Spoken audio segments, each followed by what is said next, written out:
Talk to me about how you formed such a good culture with your organization.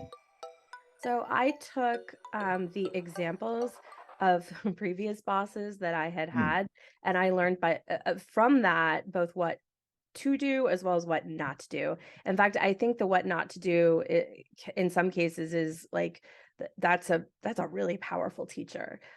I've been Yeah. super fortunate in the past to have a couple of amazing female bosses, and I'm making that differentiation very intentionally because as a woman, I'm in a challenging position in leadership, straddling this line of, um, wanting to be effective in my leadership, but, fighting a lot of stereotypes and microaggressions that, I faced for the entire 20 years that I've been in business. Right. So I'm always looking to people like myself to learn from them. I think you have to, this is the thing about representation. If you don't see it, it's harder. It's yet another obstacle to becoming it.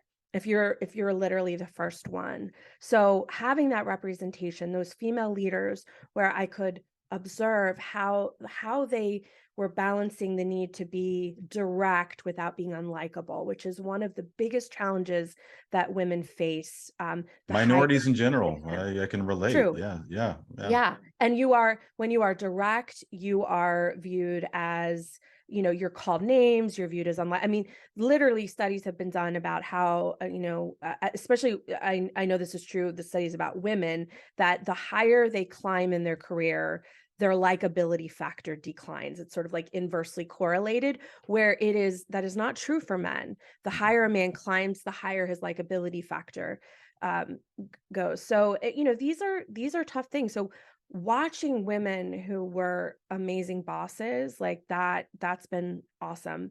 I think also just generally, applying like what are things that people don't like Hmm. being micromanaged, Right. being limited, being, so I one of the things I really tried to focus on with my team was empowerment, empowering them. I believe that you should surround yourself with people who are better at certain things than you. Hire to your weakness, right? So when I may not be, the most creative copywriter in the world. So hire somebody who is an amazing creative copywriter. Or I may not understand all the nuances of social media best. So hire somebody who lives and breathes social media all day. Like there's nothing wrong with acknowledging where your strengths are and where your weaknesses are. And I would say surround yourself with people who are really good and then praise them. Everybody loves to be praised and it's free. It doesn't cost anything, right? Like to say like you're doing a great job or thanking someone. I think that is often missed in business. It's such an Absolutely. opportunity to like acknowledge someone's humanity and their expertise, and it builds people up. Like who doesn't like a good compliment? Um, so yeah, I think it's giving people freedom, empowerment, appreciation, listening to them. Right. And I also Acknowledging. think that just because you're good in your job, like you could be a great marketer and a terrible manager. Right. Um, Same thing. Sales. We know that for a fact. yeah, and so Right. I think that I think if I think it's really important for people to self-reflect. And unfortunately, another tidbit from Radical Candor, unfortunately, the way business has been set up, especially in America, is that if you want to grow in your career, you have to manage people.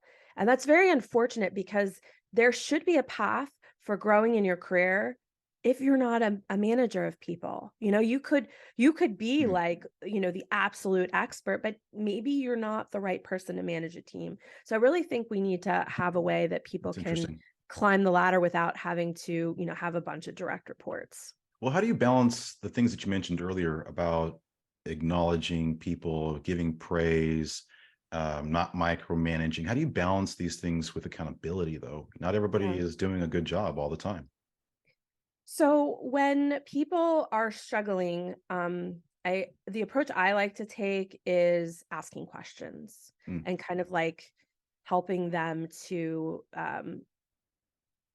pull out like pulling the information. It's kind of like that didactic approach, right? Where you're asking questions, you're getting the person to self-reflect. Right. And so like as an example, if you're seeing that I don't know, we'll take SDRs because that's what you and I worked on together, Right. right? So Right. if an Right. SDR is consistently not hitting their call number or their email number, and we're seeing this over time, having a conversation like, "Hey, I'm noticing this, that the numbers you're kind of like typically falling, 10% short pretty consistently. Can you help me understand what things are getting in the way so that you're not able to reach that number?" So don't assume something negative off the bat.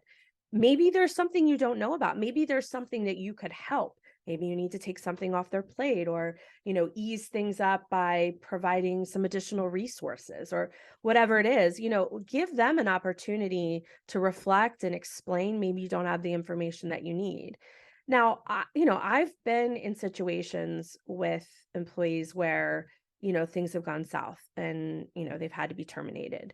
Um, that sucks. Yeah. It's never fun. Um, but I think in general, most people, are trying to do their best. And sometimes it's just not a good fit. And so I think at that point, like, again, remember the humanity. I think you need to try to believe the best and treat those people with the dignity and respect that they deserve.